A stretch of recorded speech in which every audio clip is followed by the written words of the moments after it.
Welcome to the third episode of Max Earners with MNT. I am LeatherneckMike, and with me again this week for the second week in a row, and hopefully the first of many to come, is Tstols. How you doing, Stolzy? Doing pretty good. Getting set for opening day would be a lot of fun for the PBE. Actually, I'm pretty sure this will release far after opening day. It's Yeah, opening week. well, it'll release in opening week. We're close enough. So opening week here in the PBE for season 40. We wanted to do our season preview show.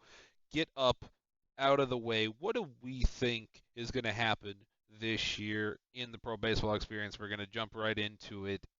And the way that we're going to divide this is we're going to divide it by the divisions. So first we're going to start in the Champions Conference, and we are going to start out west in the Champions West because, frankly, I think that this is the most decided of the two Champions divisions, but we'll get into more of that. So last year, just a quick recap, DVS won the division on 66 wins, then NOLA at 60, Cancun at 37, and Seattle, the team who got the number one pick for the worst record, was all the way down at 28 and 80.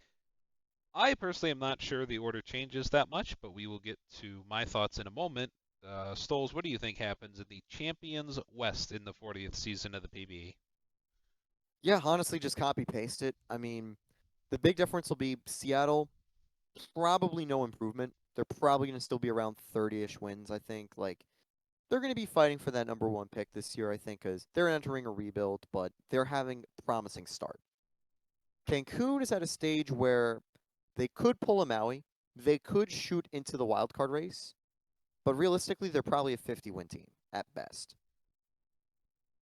New Orleans has a last gasp. They may slip out of playoff contention. They're going to finish second, though. And it's Death Valley's division to lose. They're inheriting one of the easier divisions in the PBE, so they probably have a good shot of winning the champions overall. So for me, I think I have Death Valley first. They're the second highest DPE team in the conference. They're the best team in the division. Um, just they're an elite team. There's kind of nothing else to say about it. New Orleans, that team is built for the playoffs. I think this is the last year of their window just because that team is so old. But still, there's three 1600 TPE starters in the front of that rotation. If you if you actually get to the playoffs, and I say actually get for a reason that we'll talk about when we get to the East, if you do actually get that team to the playoffs, they are going to be trouble because you don't have an off day. You have three. It's a three-man rotation in these playoffs, and you have elite level players. Like the pitcher of the year from last year is their second starter. There's elite people in that rotation, and I think that can carry them there. But honestly, there's a chance that it doesn't because the bullpen is very weak. Behind Cassius Bright, the lineup is regressing and not exactly as good as it's ever been. Third place, I have the Toros. I agree. I disagree with Stoles ever so slightly. I think that they're realistically 52 to 55. I don't think it's a 50 max. I think it's a 55 max kind of thing this year. But there are sims for people doing testing where they kind of look out, get some high rolls, and get into the playoffs. Cancun is really close. Next year, they are second place in the division, if not threatening for the division title. This year, they're Maui last year. They're just out of range, and you go, man, you are just one season too early. It's so close. And then Seattle is last. Stoles. I actually don't think they get the number one pick this year. I think they're the second pick. I think they're a little bit better than the team that is going to have the number one pick. So you and I agree on the Champions West. Yeah, and I think you make a great point about New Orleans as well. Their lineup is going to be what kills them. And when they get to the playoffs, that's when things going to hold them back. Because you can have the best pitching in the playoffs. Look at what State College did. Knock and I had sub 2 ERAs, or 2 ERAs or even lower, shutting down Kansas City in the finals. But the bats did not respond. And it's going to be the same thing here. You'll get dominant outings from Torrent, Toll, and Bouchard. But when Park Factors has regressed, Eddie Garr has regressed, they're going to struggle at the plate, and that's what's going to separate them from being a series contender. But yeah, they definitely are a good team. They're definitely going to be a good shot at making the playoffs. It's going to realistically be, yeah, just kind of what we're thinking. Death Valley winning the conference. But yeah, it would hamper the New Orleans playoff expectations a tiny bit. My biggest mover, because I think we should maybe mention that too. There's my biggest mover in this division. Let you get to yours in a second, Stoles. My biggest mover is Cancun. Just kind of generally, they got Micah Williams via trade. They got Dusty Stradley via trade.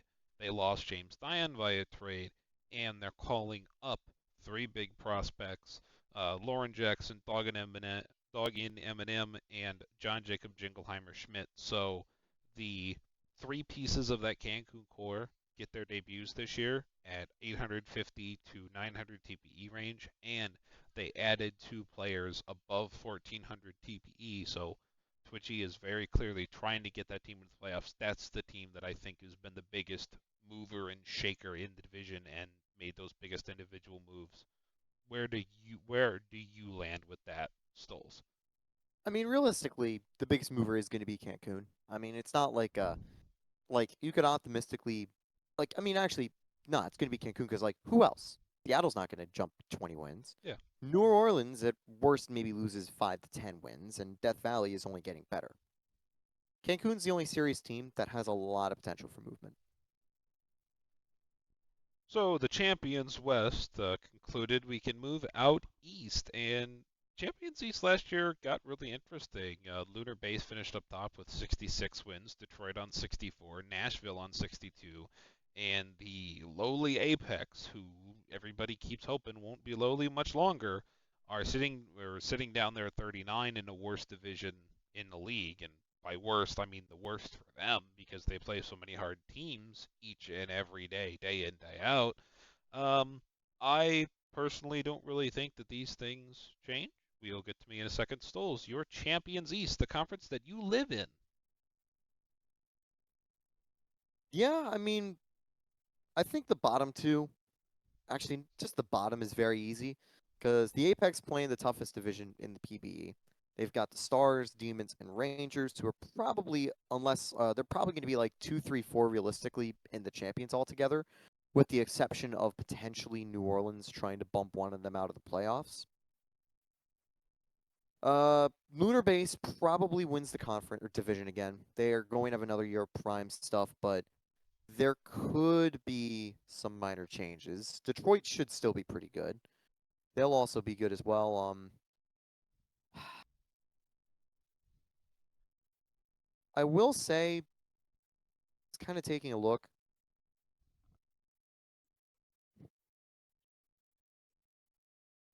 I will say flip Nashville and Detroit, where Detroit barely beats out NOLA for the playoffs.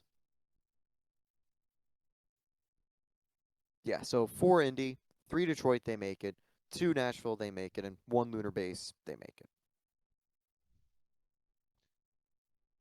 I think that on paper and in action, I think that Lunar Base is going to be the class of their conference. This is the start of their peak. I think Lunar Base this year is a 70 plus win team. Um, in I mean, even still, the the strongest conference in the league for the last 20 seasons. I think it's getting, and it is currently even tighter. I think Lunar Base gets 70 wins. I think if they were in either Legends division, I think they get 75 wins, but they're going to win the division. They'll get to 70. I don't know who finishes second, and the reason I don't know who finishes second in the East and why I struggle so hard on this, that Nashville bullpen is atrocious. Their pitching staff, their front four, Parton, Joe, Benny the Jet, that stuff is fine. I believe Claudaddy is starter number 4 for them. Like, you can deal with that. That can be dealt with. That's okay. That's fine. And then if you look at their hitting, B. Fry, Sov, Nelson, Cookie Monster, they have the hitting to do it. There is no question.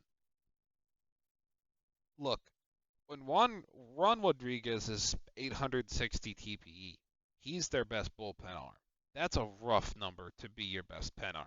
And and this is kind of my big mover for Nashville is Jebediah Crunk Jr. has got to do something.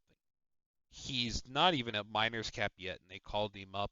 And I really hate to say it, but as the only like progressing member of the guys that aren't Rodriguez, as the member of that bullpen that is going to progress up as the year goes, he has got to do something. Like they need overperformance out of him.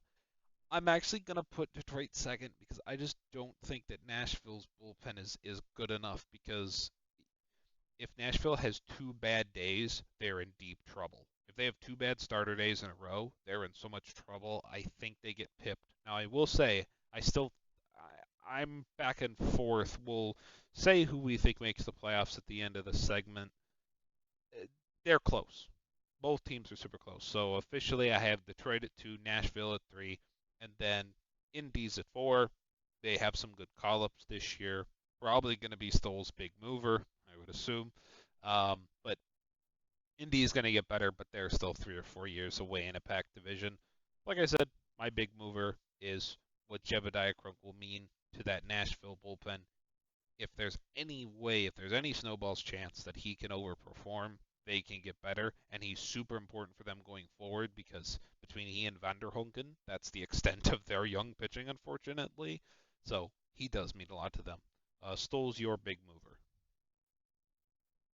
Um, yeah, I think like kind of taking a look, there's not going to be a lot of movement in that division, but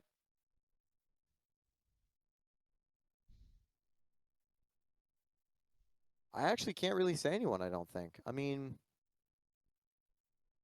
So what's your biggest the piece only of player movement then? well, okay. I mean, I think Indy's gaining the most talent. I think it's probably going to be Indy with maybe like a couple more wins or being like or yeah, because I think it's mainly just going to be Indy kind of hanging level, maybe getting a tiny bit better. But I really don't expect a lot of changes in the Champions Conference. And even though I do have Nashville in second, and again, that bullpen is definitely a weakness. However, they have pretty solid bats to help back up that probably bullpen deficiency. Realistically, Nashville and Detroit, they're probably still going to finish at like from 55 to 60 wins. Maybe 65 like for Detroit. Maybe Nashville even stays around 62. They're not going to seriously move enough. But I think Indy's just a team to watch. They might get to 40 wins. They could get to like 41, 42. And obviously, they're going to be at the bottom end of that conference, but they're going to look a lot better on paper, I think. Yeah, they're gonna take wins from people. They honestly they Yeah. probably I think they wind up deciding who the fourth seed is, not by them being the fourth seed, but Yeah. No, by but the we'll be team playing that lost spoiler. two games. Yeah, like that team that Yeah. lost two more games to Indy than NOLA did or whatever. All right, Hmm. so before we wrap up the champion segment of this, our official Champions Conference playoff predictions. I'm going to start with mine. I have Lunar Base as the first seed, Death Valley as the second seed. I'm gonna go NOLA the three because of an easier division and Detroit the four. So Nashville and Cancun missing out only just like maybe Nashville even wins 60 and they still miss. Cancun wins 55 and Indy and Seattle are a good bit below. So that's my four. What's your four? All right. Taking a look. And this The is hard. first one, yeah, this is going to be tricky. Death Valley's the one seed. I think the Okay. division overall, Death Valley can get 70 wins. Let me see. Number two is going to be Lunar Base. They probably finish 66, 67 just because they have to deal with the Demons and Stars. Mhm. And there'll probably be a few games the Apex can steal. Number three, I'm gonna give it I'm gonna give it to Nashville, but these teams are gonna be separated by like 2 games. Oh yeah. I think Nashville slip into there. I think their bullpen woes won't kill them enough. I think they get some high rolls. I think Jeb gets a lucky rookie season with a good BABIP, and the Nashville bats are able to do enough. Detroit finishes in fourth to round out the playoffs, like a game back from the Stars and 1.5 up against New Orleans. As I think the Rougarou just slip out of the postseason with offensive troubles afflicting them, and Detroit is able to make it through on what will probably be a very exciting final day. So while I have Nashville missing due to a poor bullpen, you have Nola missing due to an offense that can't keep up the snuff with the rest of the champions. It's going to be a really interesting, I think third and fourth spot, because realistically, if Cancun is testing as a playoff team, which I'm hearing they are right now, there's 6 teams in the champions that could make the playoffs, and it is going to be a very fun season 40 in the Champions Conference as an observer, not as a participant. And Stolzy, I know you Nope. went up this year. Good luck, buddy. I feel Yeah, really because bad that this is we when are you're going called up. into this is a very terrible division to go up into, and like you said, Cancun has just got an increase. They're the very easy big winners out of any of these teams because unless like you have like Death Valley, they'll be very excited, maybe becoming the best team in the PBE since they've got 2 decent teams that could be bordering playoffs and a tanking team. Mhm. Where you've got the Champions Conference. That's the only reason because Lunar Base is better than Death Valley, but yeah. So but overall, still Cancun, the big winners, and at the end of the day, they could make the playoffs. They would just need Maui sim luck. All right, and with that, when we get back, we are going to go to the Legends Conference, talk about them. I think there's going to be some interesting things out of this Legends Conference this season. It should be a really good one again. I think the Legends is another place where there's 5 teams that can make the playoffs. We'll see what Stoll says when we get back. You are watching Max Erners with MNT. Do you like money? Do you like risk? Do you like basing your ability to train each week on the capricious whims of the sim gods? If so, come on down to the PBE Casino. Here at PBEC, we have pretend sportsbooks, real sportsbooks, user bets, risk it all despite that rival player. And if good old-fashioned gambling just isn't risky enough for you, we even have a stock market. You can win it all with the PBE Casino. PBE head office heavily condones overindulgence in gambling. Always gamble with fake money. If you are a loved player or suffer from PBE sportsbook addiction, make sure you get predictions right. Remember to tip your bankers. Welcome back, Max Erners with MNT, LeatherneckMike, and Tstols. Time to move on to the Legends Conference, and we will start out west with the Legends West, the least interesting, that's a new word, the least interesting division in the PBE this season, in my opinion. Let's go to Stoles. What's your thoughts, buddy? The West one, did you say? Yes, the Legends West. Okay. Yeah, this one's pretty simple, I think, in terms of thinking about who's going to do good and who maybe not so good, because there is going to be some movement, though. So actually, I will contradict you in saying that it's definitely going to be more interesting, Okay. this one, because it'll be a close finish. Definitely not any super World Series contending teams, of course, but teams that'll be fighting no matter what. It's probably going to be like the AL Central in a way. Hey! Boise is your Chicago White Sox, really. I'm just kidding. The White Hey! Sox are probably closer to the Bears this year. No, Boise is in a tank, and they'll get a high pick this year, which is good. They're going to keep sort of building up some prospects and are kind of in a spot. No. That pick lives in Cancun. Oh, you're right. Okay, so yeah, no, Boise, yeah, it's going to be a rough year. Um, Vancouver, I'm going to have them finishing third. Okay. They are just progressing a little too much. They could sneak into the playoffs, but they would need some sim luck. Although they're, I think, more likely to get the sim luck than other teams. Meanwhile, Maui, if the sim loves them the way they did last year, they're a lock for second place, while San Antonio takes the win. So, I think that's. oh, sorry. You have more?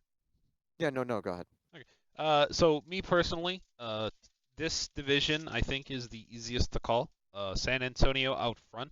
Um, I do think that there is a chance that Maui gets some love and they wind up winning the division, but I still say my going into season favorite is San Antonio.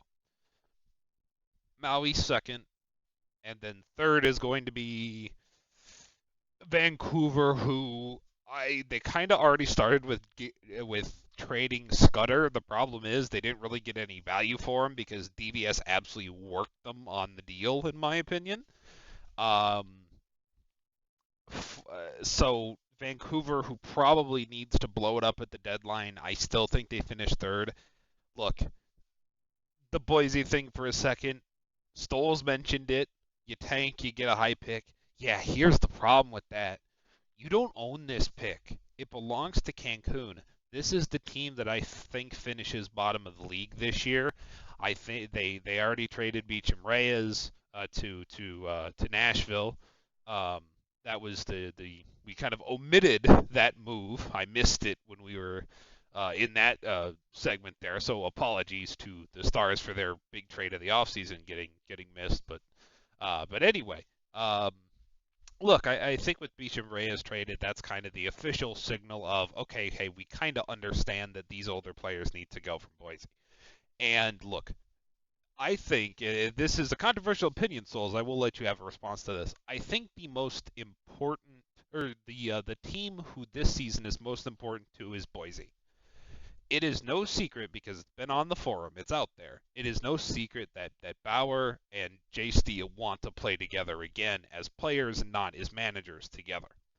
Well, Bauer is in Boise, and that is a team that is young enough and has not quite enough of a core that they might be able to afford Steele once those two deals run out.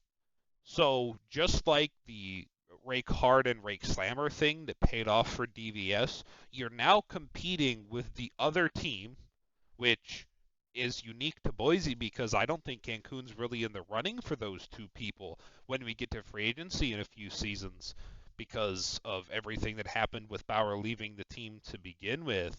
Convincing Bauer that you have a plan this year that even without your top pick, the improvements you make within the team are still enough, and the builds and everything else that goes into GMing that is not drafting is enough to say, hey, you should stay here, and by extension, if we have this money, we can talk to your friend in 3 seasons too. I think impressing Bauer in Boise is the most important thing in this division this year. Your thoughts, Stills? I think so too, and obviously Boise, they're looking long term.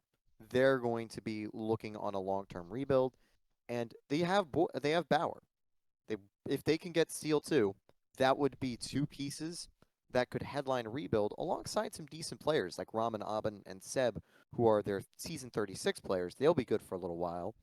And taking a look back there, they recently got SD Core, they got Phalanx and Eric Belmont and Snoosu. They're getting some decent prospects. They're quickly building up a prospect core. But the problem is, of course, they're in the early stage of the rebuild. But losing this first overall pick, I don't think is going to be as deadly as it would have been 1 or 2 seasons back. Because right now, this looks like a somewhat shallow draft class. But yeah, it's going to be long-term building for Boise, and they're going to need to decide if they go for a Bauer Steele or they try to trade him to another rebuilding or close to competing team. Obviously, what could be really funny is if Cancun, who has Steele, says, okay, let's try this again. But obviously, that might be hard. They could maybe even go to other teams that are looking to get better. You maybe don't count out a Seattle, Maui, or Indianapolis looking for that.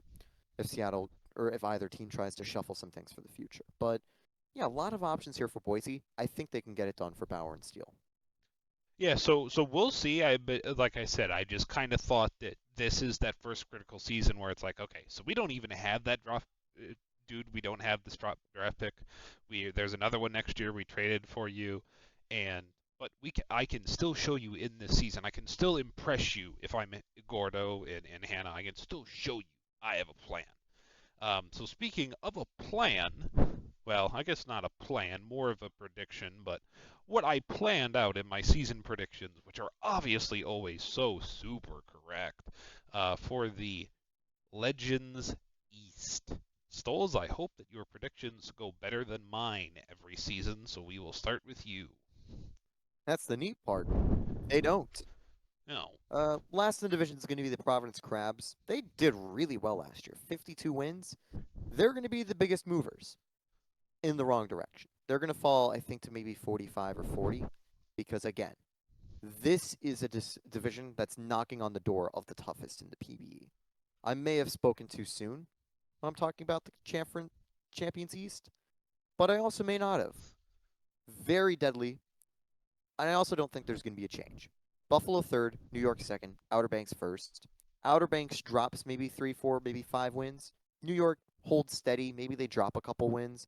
Buffalo, they're probably 1 game back from New York. But those 3 teams, OBX, New York, and Buffalo, make the playoffs locked in. I think you are quite bearish on Providence, my friend. I'm not saying they're going to win the division. No, look, we can both agree on this from the outset. Nobody's touching Outer Banks. Mhm. Not in the conference, not in anything.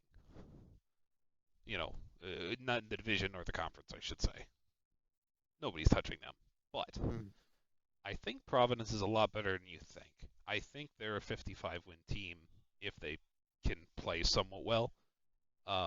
Give me OBX first, then give me New York Buffalo is so close. It's intensely close. I'm gonna say give me New York second. Um, give me Buffalo third, and now I do have Providence last. I do want to say that, but I think they're better than you think. I think they wind up deciding the last playoff spot between New York and Buffalo. Um, Yeah, no, that's a very fair sentiment. Although I definitely think both New York and Buffalo make the playoffs. yeah, They will be playing spoiler a lot, though, and they will be the ones determining who gets that better seeding, who gets the home field yeah. advantage. Who gets to go to Outer Banks, which is going to be really important because you don't want to go to Outer Banks. Exactly. That's going to be what's really tough. And again, champions can fall, but OBX looks good. And I will agree. I might be a little bit bearish in Providence, but we're kind of feeling the same ways about Team of the Champions East. I feel the way about Providence that I think you feel about Nashville, Yeah, and you I'd feel agree. similarly about Nashville how I feel about Providence. Although I can agree that Providence, or we kind of agree Providence will be a little worse than Nashville. Oh yeah, there's Yeah. no doubt. But like, yeah, no, but like I think you kind of say they're going to do better. I say they're going to do a little worse. Yeah. Yeah. No, no, I completely agree. I think it's kind of in relation to all the other playoff teams. I think we have them in the same place. Um, so your biggest mover, I think, team-wise, easily the biggest mover. I don't think there's really a big mover in this division. I think the biggest mover in the whole conference is going to be Vancouver moving down because they got to blow that thing up pretty much, in my opinion. Um, but hey, opinions are like a-holes. Everybody's got one, and I certainly got my share of those. My biggest player move, like individual player move, is New York, and no, this is not just because it's me. I will explain. New York traded 2 firsts and Dusty Stradley to Cancun for James Diane, and I think it was a second. So, look, if you look at New York right now, the reason that they could miss the playoffs is because their pitching staff is actually super young. See my comments on Nashville, except New York's is just a little bit better bullpen and a little bit worse starting. And the top of their lineup, the best of their lineup is a little bit older, but the bottom part of the lineup is actually really young. New York is like the third or fourth youngest team in the league, which you kind of don't really expect. It's one of the things that kind of catches you by surprise.